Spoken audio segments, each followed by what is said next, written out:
You are live. Welcome to the Shoy Show. It has been a day, okay? A very frustrating day because I have been going back and forth and back and forth and up and down, and you don't care. You just want the Shoy Show. You just want me to get on with the show. So our first topic is the new New York City Code Plan, Commission of Government Efficiency.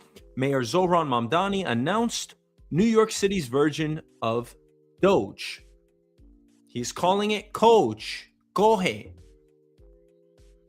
The Commission of Government Efficiency. The pitch is simple. City Hall says this commission is supposed to find waste, make government work better, and use public money more effectively. That sounds great. Everybody likes efficiency, right? But nobody's going to stand up and say New York needs more waste, more delays, more paperwork, and more money disappearing into systems nobody understands.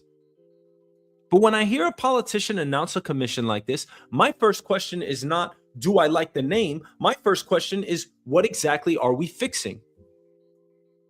And how will anyone outside City Hall know if it worked? You can say that we're creating new programs and systems and groups to attack waste, fraud, and abuse, just like Doge did. But unless I see a material benefit, a material change in my life, what does any of it mean? New York City spends roughly $116 billion a year. That is not a typo. That is one of the biggest municipal budgets on earth. It is larger than the annual budgets of many countries and bigger than most people can even imagine in practical terms. That number means nothing to most of us. If I told you, hey, I just spent $116, that might resonate more. If I said, hey, I just spent $1,000, that would ring a bell. Okay, I can equate that. Now, of course, this money runs through schools, public hospitals, housing programs, homeless services, sanitation, public safety, and all of the machinery that keeps a city of more than 8 million people moving. So when the mayor says that he wants government efficiency, we applaud it. But the public should be able to ask a normal question without being treated like they do not understand government, because we don't. We don't know where the money goes in New York City, and we don't know where the money goes federally. And after all of that is said, where's the money not working? Because most New Yorkers do not experience government through a budget document. They experience it when the trash sits on the sidewalk, when the train is delayed, when rent takes half the paycheck, when a permit takes forever, when a 311 complaint disappears into the system and you never hear back. That's what our gripes are. When a school problem turns into 6 phone calls, when a construction project blocks the same street year after year. That is the story here, not the acronym, not the branding. The story is whether a city that spends $116 billion a year can prove to regular people that the money is producing results. One thing I want to know is how feedback even gets to the city in the first place. Is it when I cast a vote? Who gives a shit about voting? I'm not saying it's not important. But what's on the ballot when I vote? I'm not voting for policies. I'm voting for one person. One person that's speaking into a microphone that's saying, I'm going to do this and I'm going to do that. And guess what? That person can or cannot deliver. Either way, I'm going to sit on my hands. I mean, personally, I'm going to do the Shoy Show and complain about it. So I'm glad that it gives me fodder for the show. But what am I supposed to do? Of course, the city technically has challenges, or the city technically has channels for this. There's 311, community board meetings, public hearings, council offices, agency outreach, surveys, advocacy groups, neighborhood associations. These are all formal ways people are supposed to communicate with the government. But how many regular New Yorkers are actually in that pipeline? Most people are not spending Tuesday night at a community board meeting. They're getting home from work, picking up kids, making dinner, paying bills, checking the rent, and trying to make the next day a little less chaotic than the last one. So if City Hall is deciding what needs to be fixed, I want to know whether it is hearing from everyday New Yorkers or mostly from the people who have the time, money, organization, or connections to show up. You think I give a shit about giving feedback to my damn city government? I want to know what I'm going to eat later. I want to know what's in the fridge. I don't care about this at all. So I am questioning, and this is always a relevant question in my opinion. How the hell does the US president, how the hell does the mayor of New York City, the governor of New York, how do they know what New Yorkers want? They hear it from their inner circle. They look at the voting system. They speak to a few people. That's how they make up their opinions. They're just human. Because we don't vote on policy in this country because that idea is way too far-fetched, right? You can't just give me a list of like 10 prioritized items that I could vote on, right? Hey, do I want buses to be free? Sure. Do we want free healthcare here? Sure.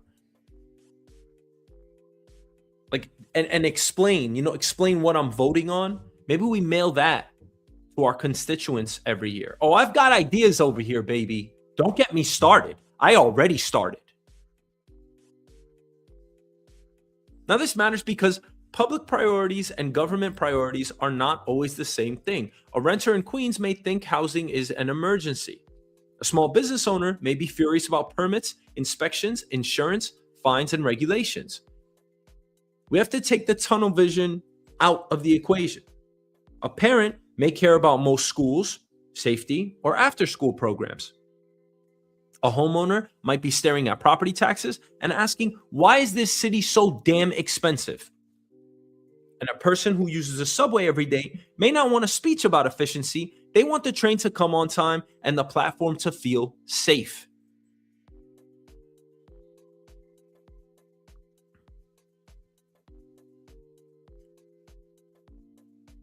That is why I would love to see codes start with a simple public exercise. If you had to write down the top 5 things that make New York harder to live in, what would be on the list? Not what sounds good in a campaign ad, not what gets the most likes online, the actual friction of living here. Housing would probably show up everywhere. People want more housing, cheaper housing, faster approvals, and less nonsense in the process. If it takes years to get projects through approvals, that is not just bureaucracy. That delay has a cost. It makes building more expensive. It keeps supplies tight, and it keeps rent high. Sanitation would be another obvious one. The trash situation is not abstract. People see it, they smell it, they walk around it. If a city spends billions and the street still looks like nobody is responsible for it, people are going to ask what the money is doing. And oh, by the way, I have been fortunate enough to travel. If you go to Europe, there are trash cans everywhere. Why do we not have that here in the 5 boroughs?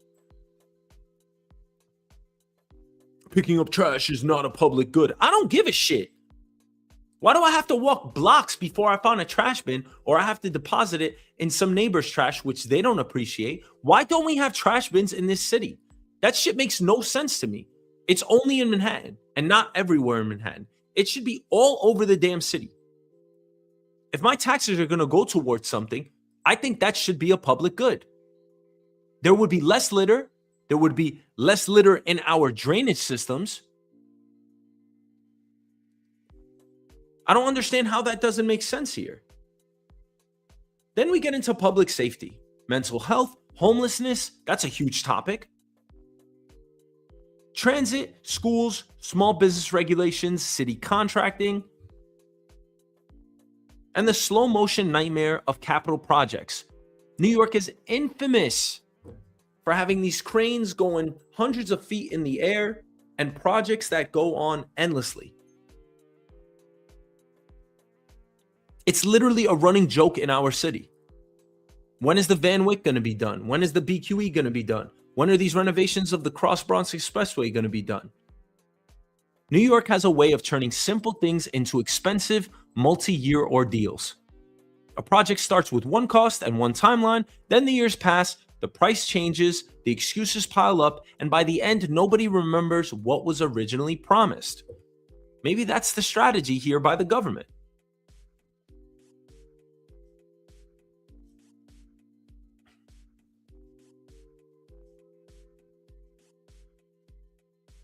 Zoran. Coach, yes. Now, Elon Musk manipulated the fact that so many people across this country want to see a government that is more efficient. He used that as a justification to simply slash and burn so much of the services that Americans rely on. What we are speaking about is a sincere fulfillment of a vision that ensures that city government is operating with the same level of focus that a working class New Yorker is when they're trying to balance their bills. And that means looking at the processes we have, that means looking at the procedures of city government, and that means looking at anything we can do to deliver a more efficient and more excellent government. Is there anything about Doge that you admired and are trying to emulate with? All right, listen, this guy is super charismatic. I got nothing bad to say about Zoran, but again, we got to look at how our lives materially change. And if they don't change, guess what? That's what we're going to call out. It's the same thing that I have with President Trump or any other leader in the world. Do not just say, hey, I like his hair, or hey, he's great, because he's cool, or I met him in person, or whatever. You need to ask yourself, hey, do I feel good? Am I good in my life? If you are good, then bravo. Okay? Maybe the mayor is making things seamless for you. If you're not, then you might have a gripe with him or her, whoever it is.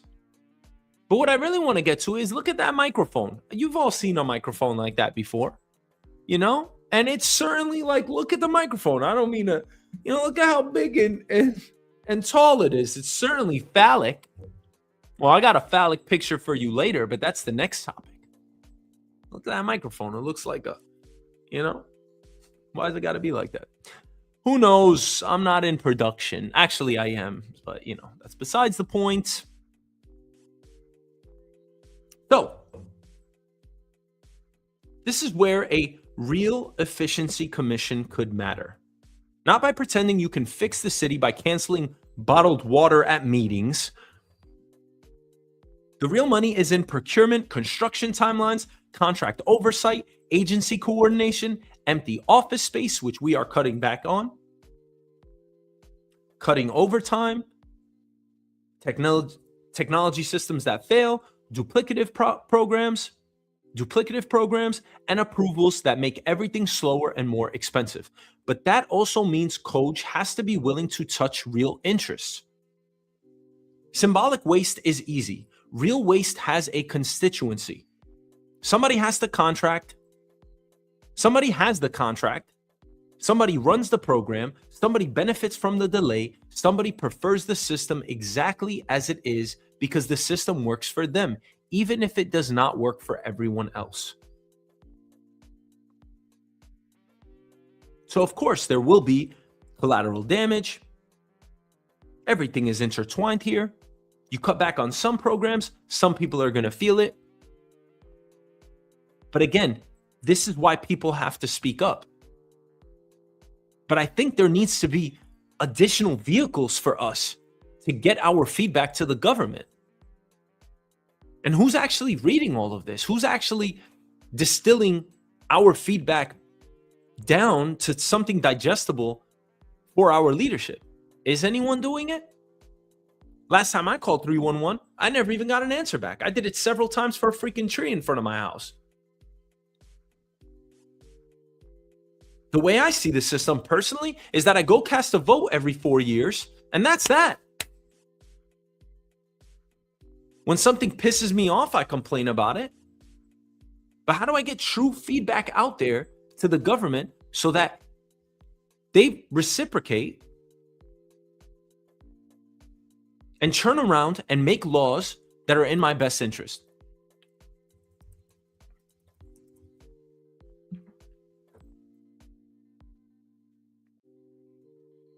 Jeff Bezos getting involved in this makes it even more interesting. Bezos endorsed the idea and suggested that if enough savings were found, some of the money could be used to zero out taxes on the bottom half of earners. Think about the political image there. Mamdani is a democratic socialist. Bezos is one of the richest business figures on the planet. They are not supposed to be natural allies, but they are touching the same nerve. If government wastes less, regular people should benefit more. The fight begins when you decide what benefit means. One person hears savings and thinks tax relief. Another hears savings and thinks housing. Somebody else thinks cleaner streets, better schools, faster permits, more mental health beds, or safer subways. $1 billion sounds enormous, and it is enormous. But in a $116 billion budget, it is not magic. It forces us to make priorities. It forces us to set priorities. So the best version of Coach would not just publish a report. So the best version of Coach would not be to just publish a report and call it a day. It would put numbers in front of people. Here is what we reviewed. Here is what we changed. Here is how much money was saved. Here is where the money went. And here is the timeline that got shorter. That is what the public can actually feel. That last part is the actual test.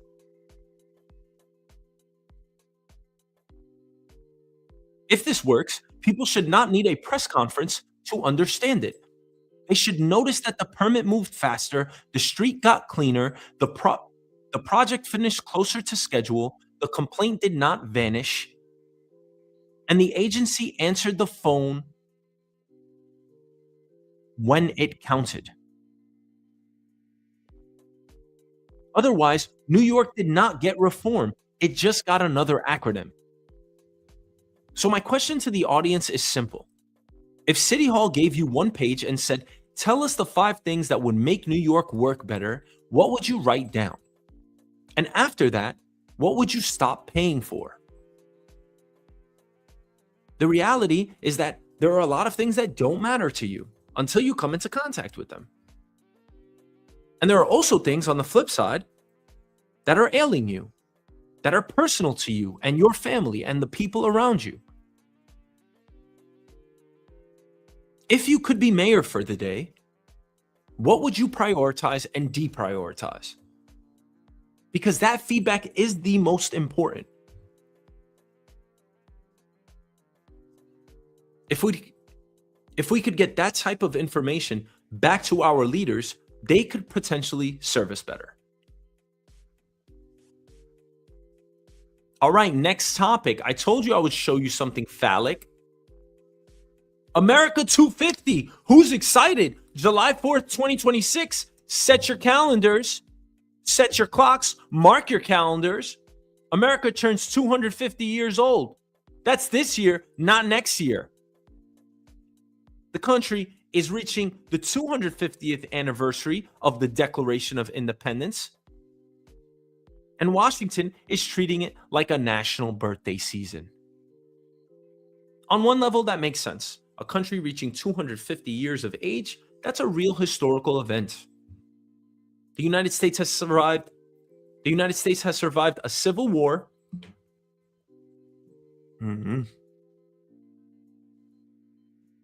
Okay, next topic.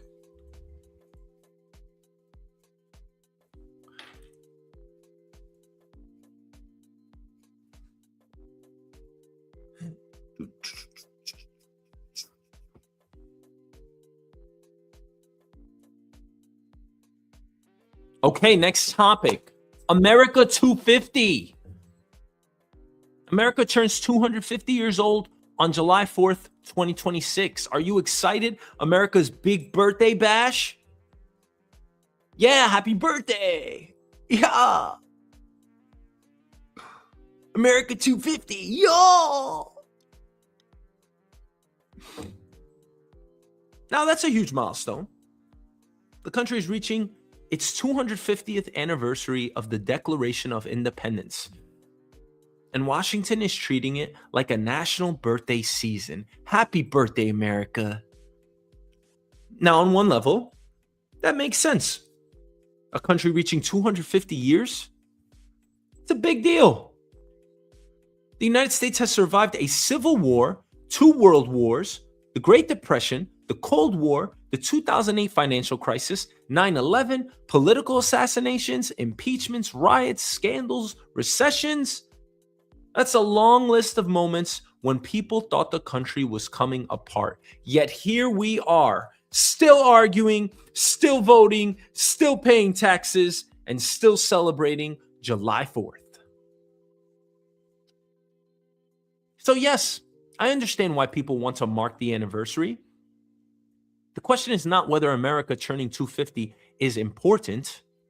The question is what kind of celebration we are building, how much it costs, who controls it, and whether regular people actually give a shit. Because me personally, I don't give a damn.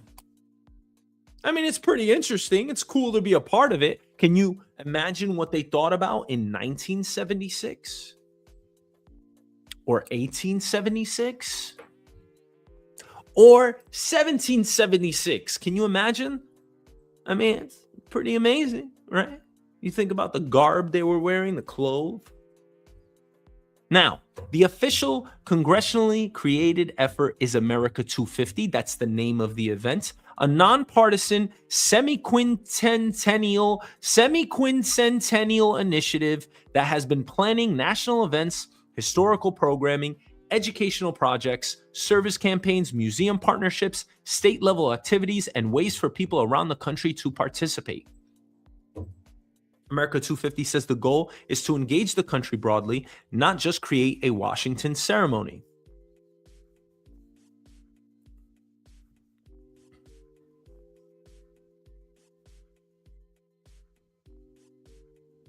But now, the celebration has become more complicated.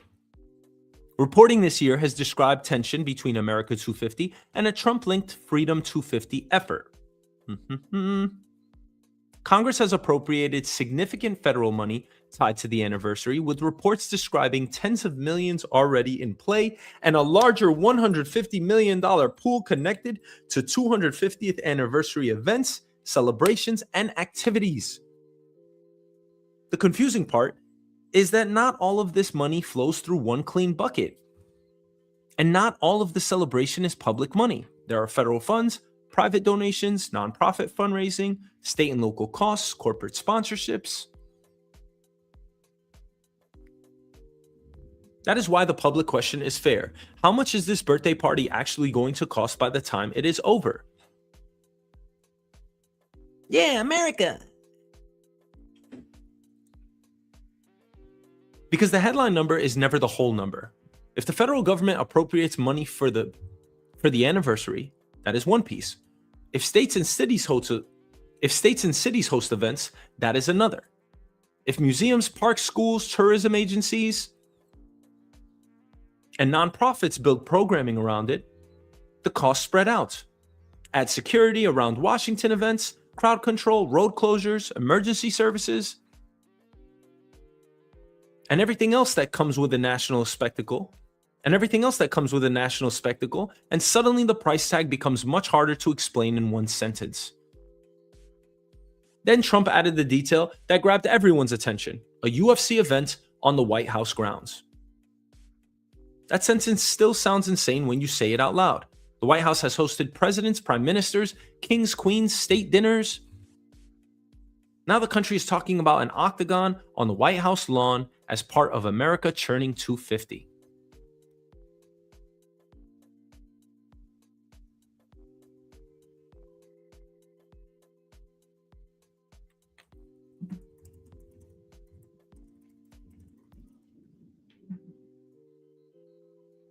The event is actually going to be on June 14th, which is Flag Day, and also Trump's 80th birthday. Reporting has described the temporary arena on the White House grounds, thousands of attendees, military presence, a fan festival, and UFC branding wrapped around the patriotic anniversary. Dana White, CEO of the UFC, has said taxpayer money will not pay for the UFC event itself, and reports have put the event cost around $60 million, with UFC or its parent company expected to cover it. That answers one question, but it does not answer every question. Even if UFC pays for the fight card and the production, the White House is not a private banquet hall. It is public property. Security is not imaginary. Federal space has symbolic value, access has value, media attention has value. A private company getting to stage a massive event at the White House is not the same thing as renting an arena in Las Vegas. That is why people are arguing. That is why people are arguing about more than the sport. Some people think a UFC event at the White House is fun, modern, patriotic, and exactly the kind of spectacle that gets younger people paying attention. Others see it as tacky, political, commercialized, and too closely tied to Trump's personal brand, especially because the date overlaps with his birthday. I think the deeper question is what this anniversary is supposed to be. Is America 250 a national commemoration, a civic education moment, a tourism campaign, or some mix of everything? Because the way you answer that question changes what seems appropriate. If this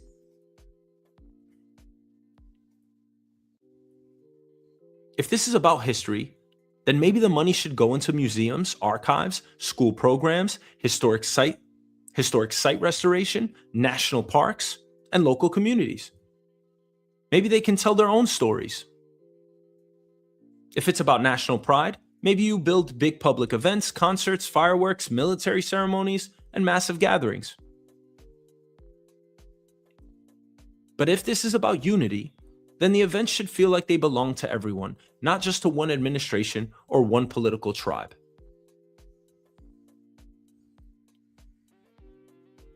I mean, does this event seem MAGA-ish to you? Does this event seem Republican-ish to you? Do you think Democrats will be showing up?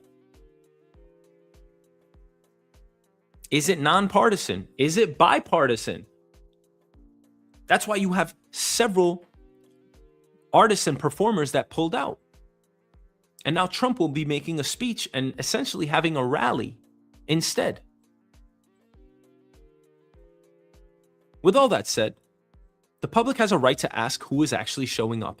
How many Americans will attend something in person? How many will watch on television?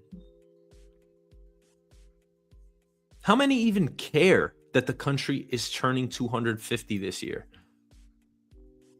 And that matters because we're spending $150 million on the event. And we always underestimate those things. Another $60 million on the UFC? We still got to pay for security? Who's paying for all this? You think the public actually believes these numbers? More importantly, what else could we have spent the money on? A fireworks show is gone in minutes. A concert is gone by the next morning. A UFC event may dominate the internet for a weekend, but a restored historic site, a national service program, a scholarship, that can outlive the party. And that is where the argument over cost becomes more than just spend money or do not spend money. It becomes a question about value. If the country is going to spend tens of millions, possibly hundreds of millions across all public and private efforts, what should the country get back? What return am I getting on my dollar from these events?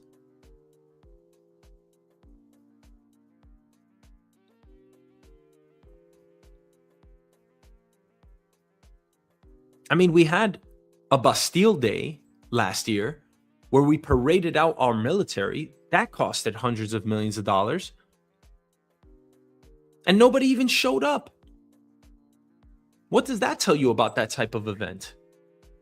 It was inaugural, right? It was our first one, at least in modern day history. Nobody gave a shit. This isn't about just complaining, just to complain. The anniversary also comes at a strange time. People are frustrated by prices, housing, debt, politics, immigration. There is an affordability crisis in this country.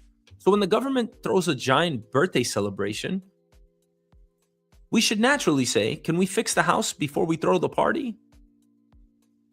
That doesn't mean do nothing. It means the public is allowed to be skeptical.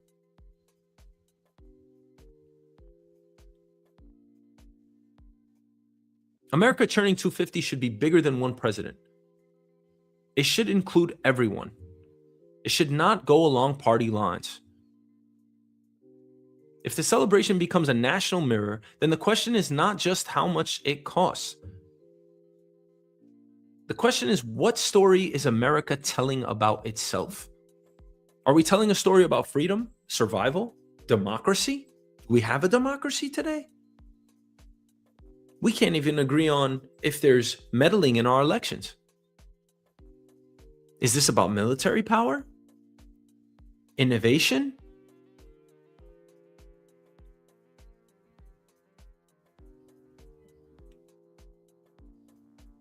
Because every country chooses what to emphasize when it celebrates itself. It can tell the clean version, the complicated version, or the propagandized version. The best version of America 250 would be confident enough to do more than wave a flag. It would be honest enough to say this country has accomplished extraordinary things and still has problems it has not solved. So if America is going to spend serious money on its 250th birthday, what would make it worth it?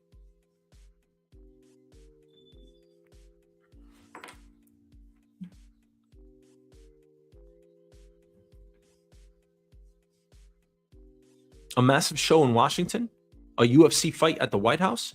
Restored historic sites? National parks? Scholarships? Or should we just get a cake, light the candles, and stop pretending the party is the same thing as the country? That's the conversation here. Not whether America deserves a birthday. Of course it does. The question is whether the birthday party reflects the country or just the people currently holding the microphone.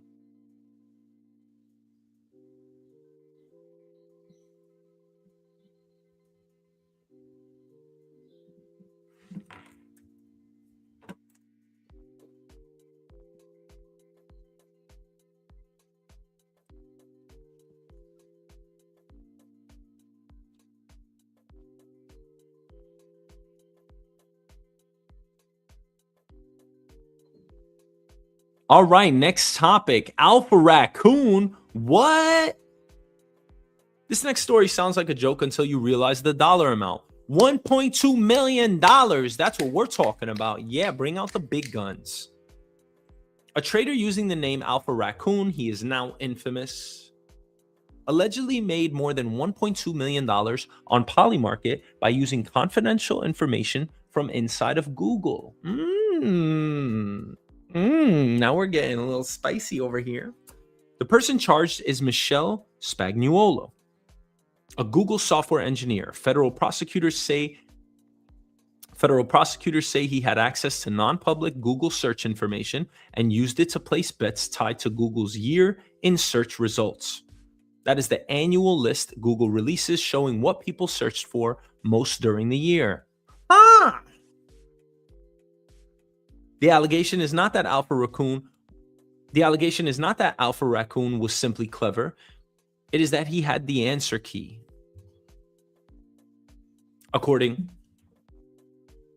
Sounds like insider trading to me. According to prosecutors, the account risked roughly $2.75 million across Google-related prediction markets between October and December 2025, and then made about $1.2 million in profits when Google's year-end search results became public. The trades were not on a normal stock exchange. They were on Polymarket, a prediction market platform where people bet on real-world outcomes. Don't you love hearing this corruption? This has to ring a bell. We have to focus on this because every single time you're about to make a bet, you're about to go into prediction markets, you should realize that sometimes the game is rigged. So he has the answer. He knows, because he works inside of Google, what is the top most searched result. And he bets that on the prediction markets. He wasn't safe enough, but what if he just did it through a proxy and another proxy gave them a cut? He could have easily gotten away with this. That is why this case is so interesting. Most people understand insider trading when it involves stocks. If an executive knows earnings are coming out tomorrow and secretly trades before the public finds out, everybody understands why that is a problem. But what if the inside information is not used to buy a stock? What if it is used to bet on a market that asks who will be Google's most searched person of the year? The public result may look like a pop culture question, but the money is real. It is very real. One of the reported markets involved singer David and whether he would become the most searched person in Google's 2025 year in search. Public odds apparently treated that outcome as extremely unlikely. Prosecutors say Google's internal data showed something different. If you are on the outside, you are guessing. If you are on the inside, you may not be predicting at all. This is the line this case is forcing people to look at. That is the line this case is forcing people to look at. Prediction markets are built around the idea that crowds can price uncertainty. People bring opinions, research, instincts, models, gossip, and risk tolerance into one market. But that only works if the game is not secretly being played against someone who already knows the result. Imagine being a regular trader on the other side of that bet. You think you are debating probability, you think you are looking at search trends, fan culture, news coverage, maybe social media momentum. Meanwhile, the person you are trading against allegedly has access to confidential data that tells him where the ranking is actually going. You stand no chance. Imagine playing poker and the guy sees everyone's hands at the table.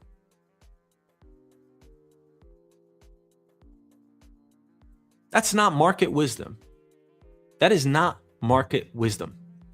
That is information asymmetry with a cash register attached, and that's why it's illegal.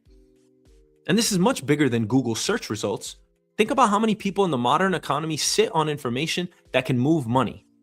A tech employee may know product data. A political staffer may know internal polling. You remember what happened with the oil markets earlier this year. A hospital employee may know outbreak information, maybe on a particular disease. A defense contractor may know something about a military action. A sports employee may know injury news. We've already seen it rampant in the NBA, NFL, and NCAA. A government worker may know about an enforcement action before it becomes public. Prediction markets turn all of that into something tradable. That is the new world. Information has always been valuable, but now almost any private data set can become a betting edge if there is a market attached to it. And nowadays, there's a market attached to everything. Almost every outcome out there that you can think of exists. This isn't just about stocks, bonds, commodities, or currencies anymore. We are talking about elections, celebrity rankings, court decisions, policy outcomes, war events, economic reports. We're talking about the weather here. You can bet on the weather. How much snowfall will occur in New York City? I was actually following that this winter.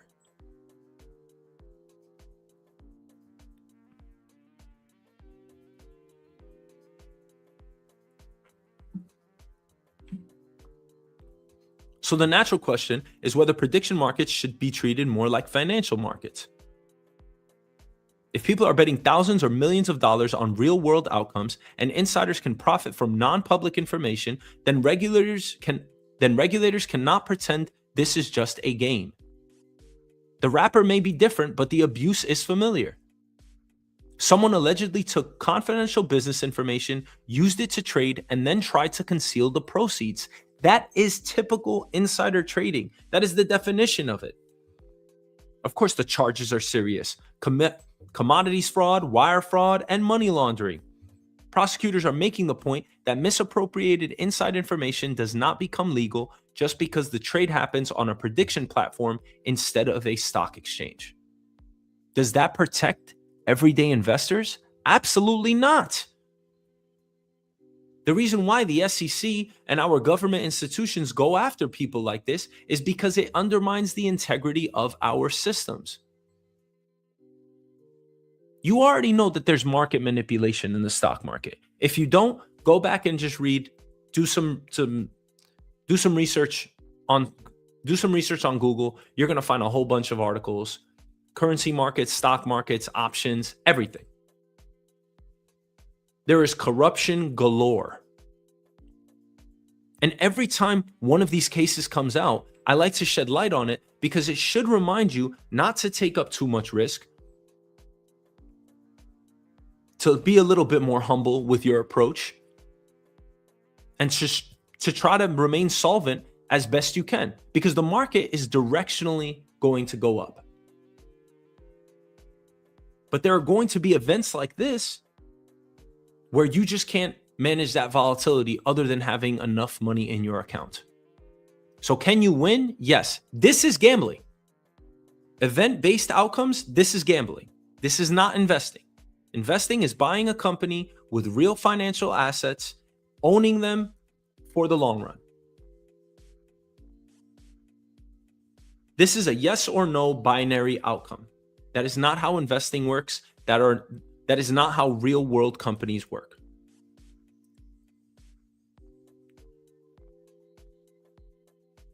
The part that companies should be paying attention to is Google is not a sports book. It's not a hedge fund, but its employees may still have access to data that can be monetized somewhere else. If prediction markets keep expanding, every major company may need to think differently about what counts as sensitive information. I have worked for a series of banks in my career, and I have had access. I have had access to like some super sensitive information. Like, I don't even want to mention it here, but just super sensitive information. Who has what? Which institution is buying which stock? Now it was dated. I would get that information about 2 to 3 days later after they made the purchases, but blocks of shares. Like, I could tell you what BlackRock bought. I could tell you what the NCAA's, pension fund bought. Oh yeah, I had access to some critical information. And you can trade off of that. And you can make bets on it. See, the old compliance model was built around securities, equities, stocks. Do not trade your company stock on inside information. Do not leak earnings. Do not share deal news. But what happens when the risk is not your company's stock price? What happens when the risk is an employee betting on a market tied to customer behavior, search trends, product usage, app downloads, or internal dashboards? That is why this case feels like a warning shot.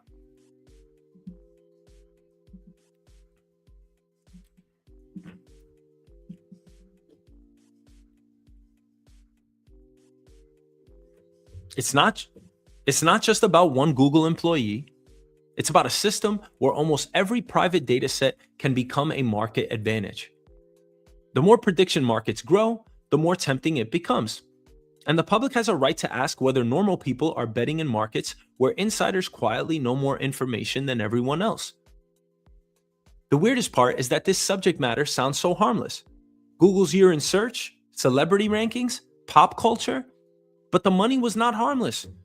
The alleged profit was $1.2 million. That makes the case very real. So the discussion is not whether Alpha Raccoon was smart. The allegation is that Alpha Raccoon had access. And access is one of the most valuable things in the modern economy. If this becomes common enough, prediction markets could face the same trust problem that financial markets have always faced. People will not play if they think the insiders are eating first. If someone uses confidential information to win a bet, should it matter whether the bet was on a stock, an election, a search ranking, or a pop culture outcome? Because if the answer is no, then prediction markets are not a loophole. They're just the next place insider trading has to be policed. Now, what do you think about this? Because it's insane. If this can be exploited, just like the stock market, no one will have faith in these markets. And these are multi-billion-dollar companies. They are going to go public, and they will be extremely valuable at the outset, it looks like. And they can be extremely useful for decision making.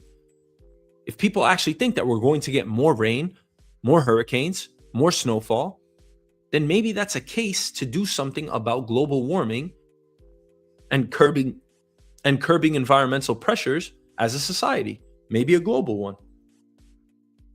Prediction markets can also be directional as far as polling is concerned in elections. Would you rather look at polls, or would we actually look at the hard data where people are actually betting on these outcomes? Now, it's going to take a few years considering these companies just came out in the last 2 years. We're going to have to see some hard data and look back on it historically, but these prediction markets can be extremely valuable. They can tell us where public consensus is going. However, they cannot be broken and they cannot be rigged with corruption. If we see this level of insider trading on these platforms going forward, no one is going to play here.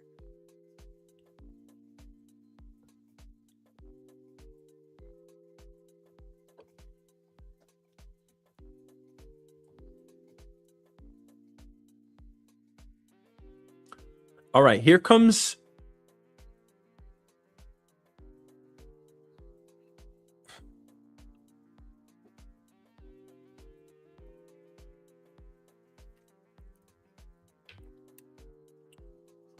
the juicy one, okay?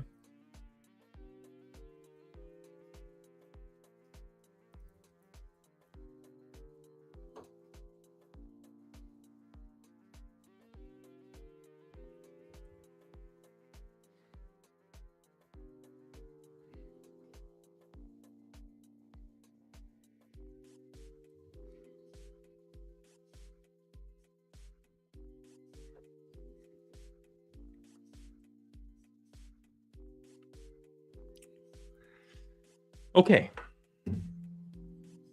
Most Americans know the name Jeffrey Epstein. Far fewer know John Luke Brunel.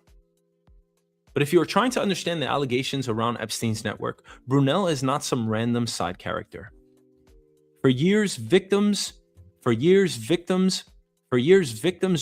and investigators kept circling back to him because of what he represented. The possible bridge between the modeling world and Epstein's world. Brunel was a French modeling executive. He helped run Karen Models and later founded MC2 Model Management, a modeling agency that was reportedly financed by Epstein. That matters because Epstein was not a modeling scout. Brunel was. Brunel operated in a world full of young women. We're talking aspiring models, travel, auditions, apartments, parties, agencies, and powerful men. The allegation was that this world created access. Brunel denied wrongdoing. His lawyers maintained his innocence. That has to be said clearly, but the accusations against him were extensive and they went back decades.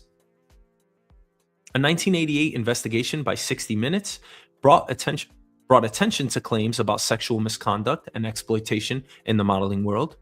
Over the years, women accused Brunel of rape, sexual assault, drugging, coercion, and exploiting young models. French prosecutors later investigated allegations involving rape of minors, sexual harassment, and trafficking-related conduct. Some allegations involved women who said that they were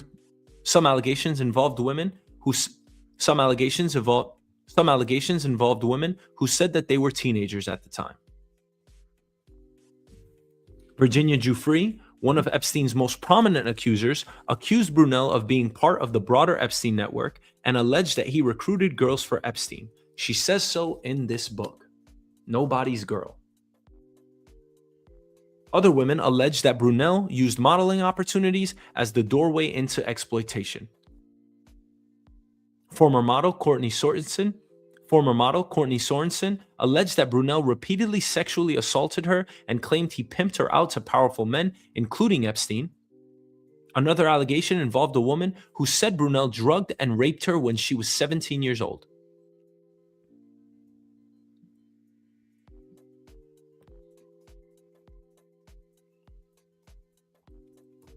This is Epstein responding to the allegation that he received 3 12-year-olds from France via Jean-Luc Brunel on his birthday.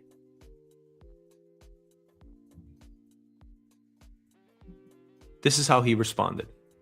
Complaint filed by Virginia Roberts against you. Isn't it true, sir, that a friend of yours sent you 3 12-year-old females for you to sexually abuse on one of your birthdays? Form argumentative, harassing, and irrelevant to this lawsuit. But you're saying it's part of the lawsuit? Yeah, I'll read it directly. It was Jeffrey's birthday one. On one of defendant Epstein's birthdays, a friend of defendant Epstein sent him 3 12-year-old girls from France who spoke no English for defendant to sexually exploit and abuse. After doing so, they were sent back to France the next day.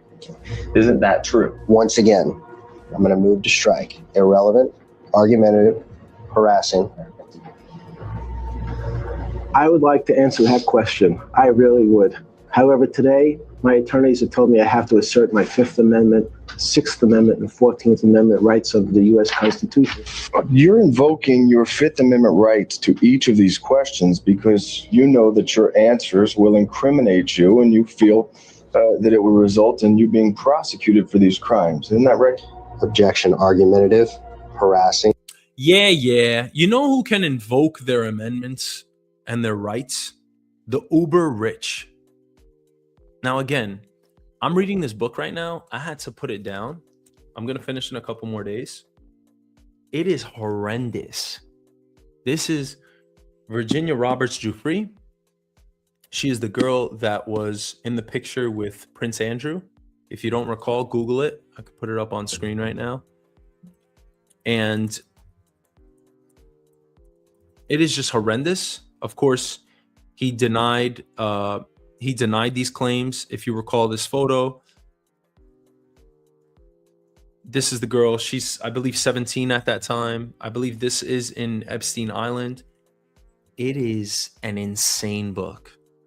She says some extremely revealing things that she experienced. She traveled 2 years with Ghislaine Maxwell and Jeffrey Epstein. She said that she had sex with Prince Andrews, had sex with Jeffrey Epstein and a whole bunch of other powerful men, orgies, rape. She's been bloodied, and she ultimately commits suicide in, I believe, 2025. And then they published a book. So let's get back to the story. This is Jean-Luc Brunel. And this guy, like, we're going to get to what happened here. Now, there were also allegations about apartments connected to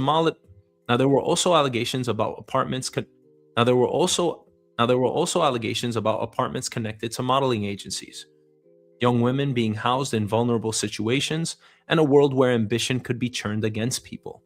Hey, you want to be a model? See, that's the chilling part of this angle. You want to be a model? You're asking a 16-year-old?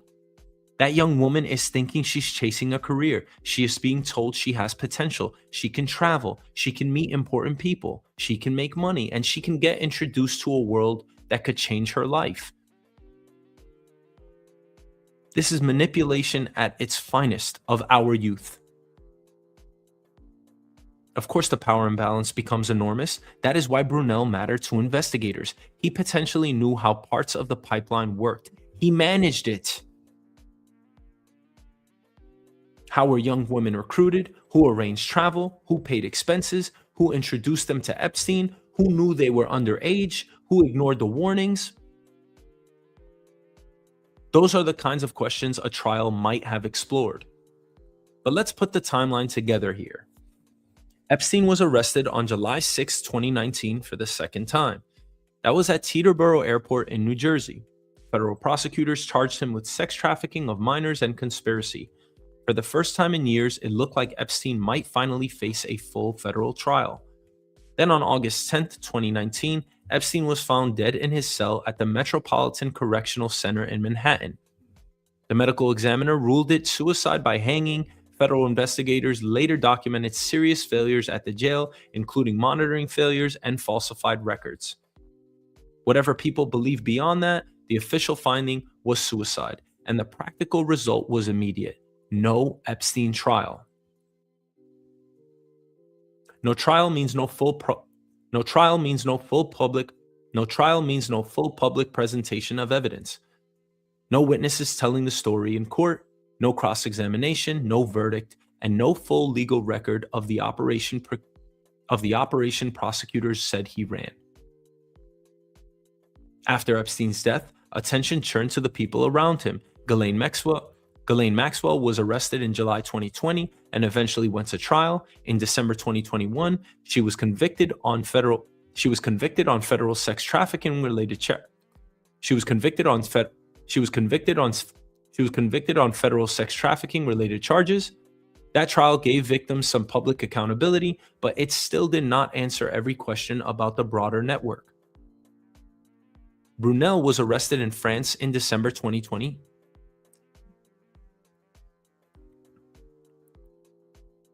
Brunel was arrested in France in December 2020 at Charles de Gaulle Airport. He was placed in pre-trial detention as French authorities investigated allegations tied to rape of minors, sexual harassment, and trafficking connected to Epstein. For accusers who had waited years, this mattered. It meant another person tied to Epstein's world might finally face the court. Then on February 19, 2022, Brunel was found hanged in his cell at La Sante prison in Paris. Now, La Sante is not some remote prison hidden in the countryside. It is in Paris itself, in the 14th arrondissement, within one of the most famous cities in the world.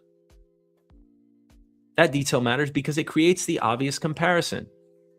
Epstein died in a federal jail in Manhattan, one of the most visible cities in America and around the world. Brunel died in a prison in Paris, one of the most visible cities in Europe. Both men were tied to the same broader scandal. Both died in custody before trial. Both deaths were reported as suicide by hanging. That does not mean we invent facts. It does not mean we can claim a conspiracy without evidence. The official conclusion in Brunel's case was suicide, and later reporting described prior self-harm concerns, but the public still has a right to ask custody questions. When a state holds a high-profile detainee accused in an international abuse case, what safeguards are supposed to be in place? What warnings were known? What mental health monitoring existed? Why was he able to die before trial?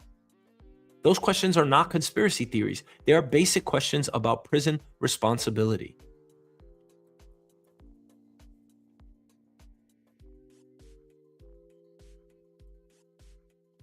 The deeper issue is what died with him legally. When Brunel died, the criminal proceedings against him effectively ended. That means the accusers did not get a trial. Prosecutors did not present the full evidence in open court. The public did not hear testimony. Brunel was never convicted and never acquitted. The case stopped right in the middle. And that's why the story still matters. For Brunel's accusers, the trial was not just a legal event. It was the chance to force the allegations into a courtroom under oath in public with a judge, lawyers, evidence, and a record. Without that, the ending becomes unsatisfying for everyone. His defense never got the final chance to clear him in court, and his accusers never got the final chance to prove their claims. That is the same kind of vacuum Epstein left behind. Epstein's death meant there was no federal trial against him. Brunel's death meant there was no French trial against him. Maxwell was convicted, but the broader question of who enabled, recruited, ignored, benefited, and protected the network remains only partly answered. And that's where the public anger comes from, isn't it? You release thousands, hundreds of thousands of files, yet most of them are redacted. You deny all of the allegations. Most of the people that we want to ask questions of work in our government at the highest levels. What are we supposed to think? Are we really supposed to accept the idea that two extremely powerful men commit suicide in two infamous but extremely secure prisons in New York and Paris, respectively. We're not mad that these people died. I believe these allegations and accusations. We're angry because powerful abuse cases often feel like they end before the whole story is told. Is that just a coincidence? They die, the evidence gets sealed, charges stop, civil settlements happen, and the institution moves on. Does anybody care about the victims? They're left picking up the pieces. The Epstein story has always been more about Epstein. But it's also about the people around him. The recruiters, the assistants, the friends, the business partners. How many accusations have been leveled against President Trump? Is it that far-fetched an idea to imagine that, let's say, I don't know, 2040, maybe the president is no longer with us, and maybe all the facts come out that he actually was heavily involved with Epstein? Epstein is on record in one of his few interviews saying that he was best friends with Donald Trump for 10 years. Donald Trump wrote him a handwritten birthday card, not a virtual one. Brunel's importance was that he could have been one of the people prosecutors questioned in open court about that ecosystem. How did it all work?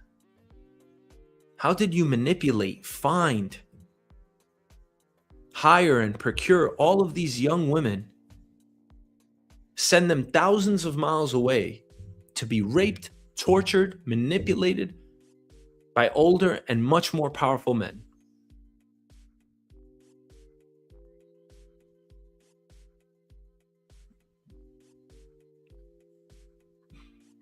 The reaction to all of this is, of course, where is the accountability?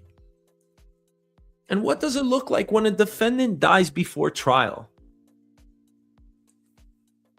I want us to take the goggles off and just call it what it is.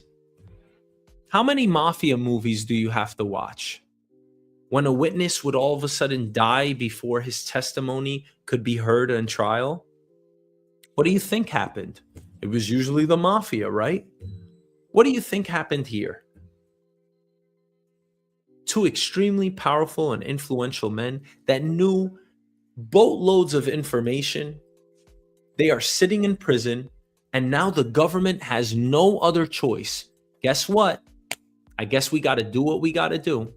We got to kill them, and we've got to tell the public, just to manage our optics, we've got to just tell the public, hey, they commit suicide. Why would they commit suicide? They were doing this for decades.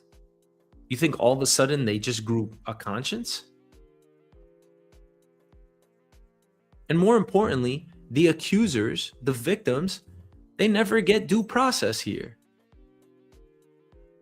Jean-Luc Brunel is not a footnote. He is the symbol of one of the biggest unresolved problems in the whole case. There are too many questions here that never made it into a courtroom. This isn't about whether you believe every rumor.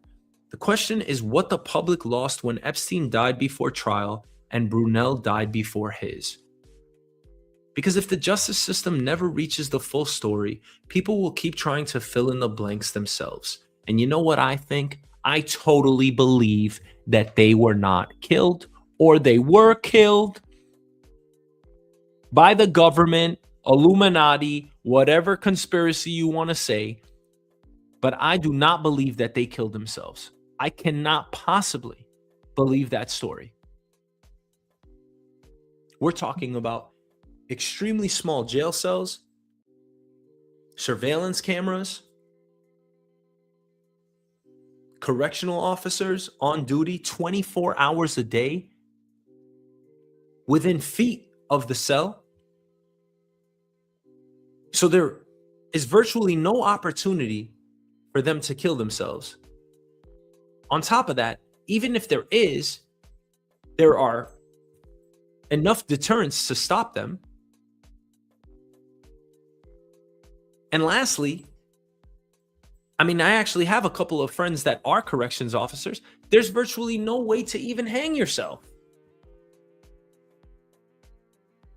We got to just stop believing what people tell us. We can't just believe what the government is saying.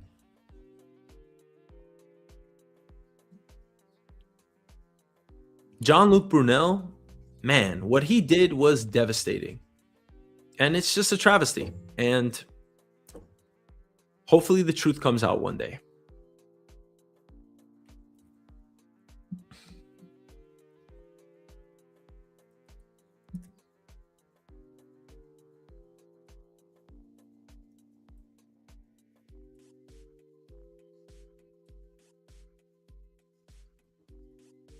Okay, next topic. Capitalismo, capitalism. Every major political argument eventually ends up in the same place. Somebody says capitalism is the problem. Somebody says capitalism is the problem. Somebody else says capitalism is the solution. Then 5 minutes later, it becomes clear that half the room does not even agree on what capitalism means. So I want to slow down and start somewhere much simpler. How is your life actually going? Forget the label for a second. Forget about capitalism. It's a very strong word and a highly debated one. I'm asking you, wherever you are in your life and geographically, how is your life going? Can you afford housing? Do you have enough money? Are you raising a family? How's that going? Can you leave a job you hate today without your life falling apart? When you go to the doctor, do you panic about the bill? Do you believe that you can retire one day? And do you think that your kids can build a life better than yours? That is where the capitalism conversation becomes real. Capitalism is an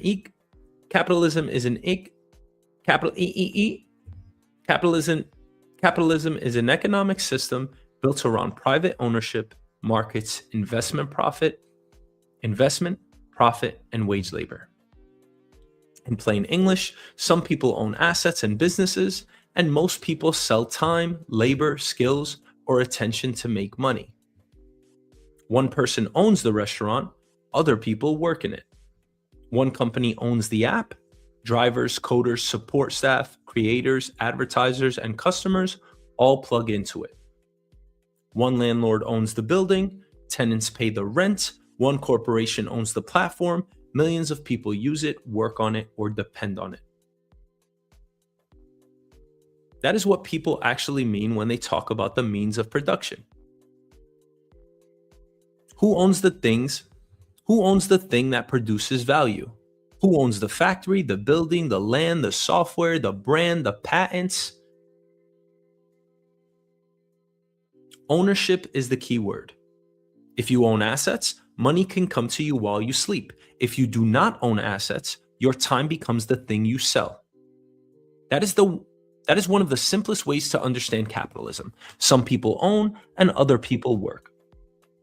Many people do both in small ways through retirement accounts, home ownership, pensions, or investments. But of course, the power is not evenly distributed.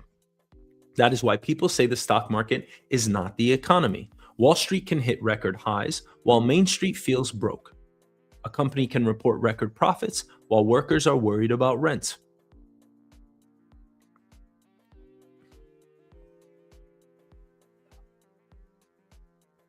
A stock can rise because a company cuts jobs, raises prices, automates work, outsources labor, or buys back shares. From the investor's view, that may look like efficiency. From the worker's view, it may look like instability. That does not mean capitalism is automatically bad. Capitalism has created enormous wealth. It has helped drive innovation, technology, consumer choice, entrepreneurship, medicine, entertainment, logistics, food production, and the modern standard of living. If someone sees a problem and can make money solving it, capitalism gives that person a reason to move quickly. That incentive can be powerful. It can produce new products, new companies, new industries, and new opportunities. But capitalism also follows profit, not morality. If pollution is profitable, companies may pollute unless rules stop them. If addictive apps are profitable, platforms may optimize for addiction. If raising rents is profitable, landlords may raise rent. If denying insurance claims protects margins, some insurers will deny claims until the law or public pressure pushes back. If people lose jobs and companies cut staff, that may boost the stock price, but workers become a line item instead of human beings. That is why the serious conversation is not capitalism good or capitalism bad. The serious conversation is where markets work, where they fail, and who has power when the market becomes the rule book for life. Take housing. In a capitalist system, housing can be a home and an investment at the same time. If you own property and the neighborhood becomes more valuable, you build wealth. If you rent in that same neighborhood, your rent may go up and you may get pushed out. Same block, same city, same economy, completely different experience depending on whether you own or rent. That is capitalism in everyday life. The same thing happens with healthcare. If healthcare is treated mainly as a market, then hospitals, insurance, pharmaceutical companies, and patients all interact through price, contracts, networks, deductibles, and profit incentives. The patient may not feel like a free consumer. The patient may feel trapped because the alternative to buying the product is getting sicker or dying. That is why slogans fall apart. People say they love the free market, but nobody wants to negotiate with a fire department while their house is burning. People say they hate socialism, but they may rely on public schools, public roads, Social Security, Medicare, public libraries, police, sanitation, veterans benefits. These are all kinds of public systems. There is no purely capitalistic society. There is no purely communist country. It is a mix of everything. There is part ownership and there are public goods as services. I would argue that the United States is extremely socialist. Socialism, broadly speaking, means more social or public control over important parts of the economy. Maybe we don't have enough of that. We're talking about more government ownership, worker ownership, public services, stronger unions, public health care, housing. Communism in the traditional sense aims for common ownership of the means of production and a classless society, though communist governments in practice have often concentrated power in the state and produced repression, shortages, censorship, and lack of political freedom.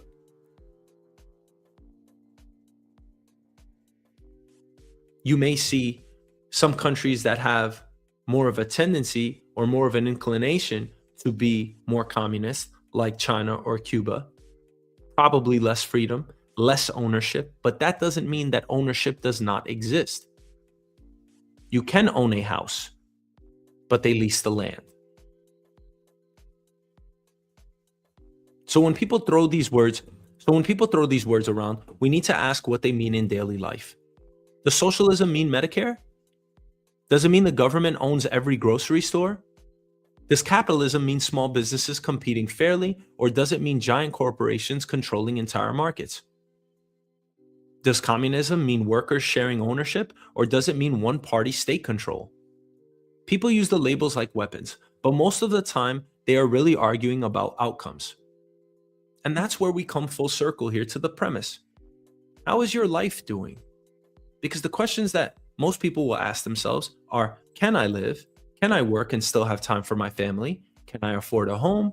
Start a business without being crushed by bigger players? Can I afford medical care? Am I able to retire and build something? Do my kids actually have a shot? That's the real conversation that we should be having. Power is not the part people avoid. Capitalism is not only about buying and selling, it is about leverage. Employers have leverage when workers are desperate. Employers have leverage when workers are desperate. Landlords have leverage when housing is scarce. Banks have leverage when people need credit. Hospitals have leverage when people need care. And of course, billionaires have leverage when politicians need money, media attention, or access.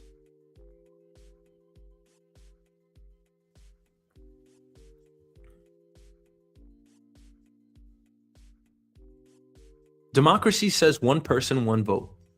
Capitalism says $1, $1. When money can shape politics through lobbying, donations, media ownership, think tanks, wealth becomes political power. That does not mean every rich person is evil. It means concentrated wealth can influence the rules everybody else has to live under. Then we have to talk about patriarchy, because capitalism did not develop in a neutral world. For much of history, men controlled most property, wages, businesses.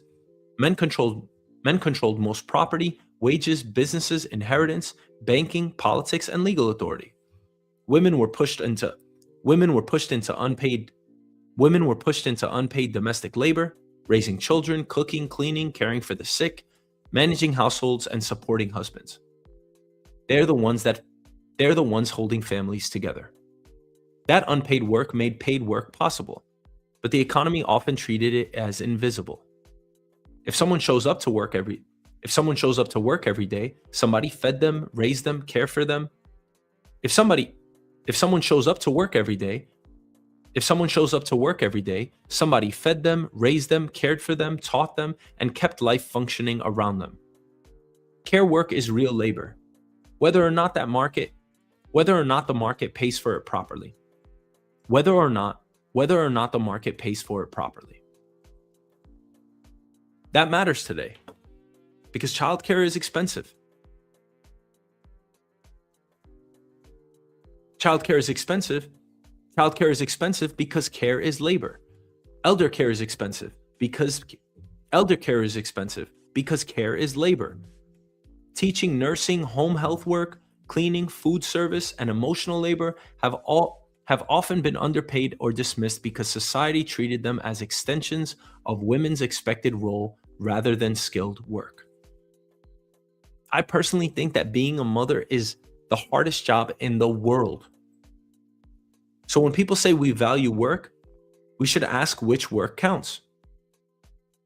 A hedge fund trade counts. A mother staying at home with a child does not show up in GDP the same way. A CEO bonus counts, but a grandmother watching kids for free may not. What about a family member caring for someone at home? That may disappear from the economic picture completely. That is not just economics. That is power, gender, and culture wrapped together. Now bring it back to daily life.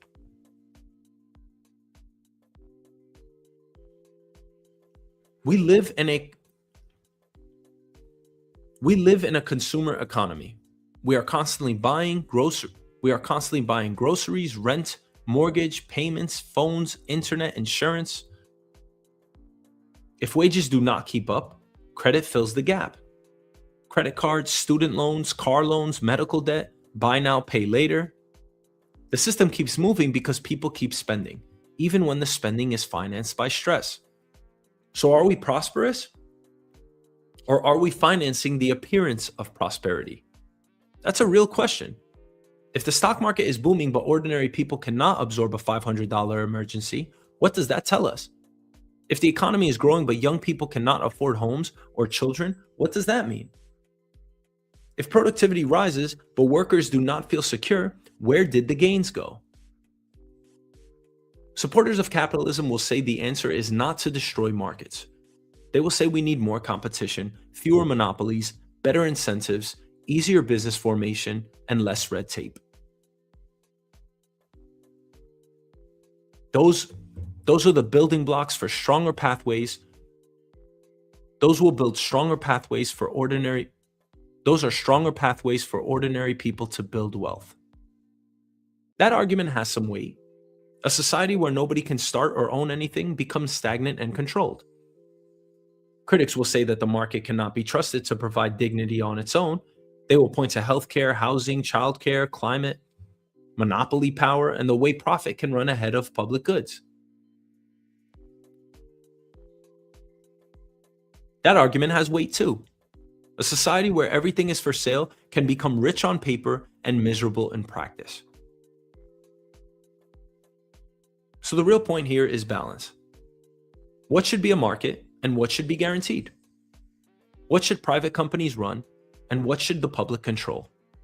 Where do we want competition and where do we need protection? And in your opinion, how much inequality is acceptable before democracy itself starts bending toward wealth? We're already there, aren't we? We already bend to the whims of the billionaires in the world. Most people do not want to wake up to an economic ideology. They just want a life that works. They want a job that pays enough, a home that they can afford, healthcare that does not ruin them, schools that give kids a chance, streets that feel safe, enough money just to breathe. And really, we just want hope, right? That there can be a better tomorrow.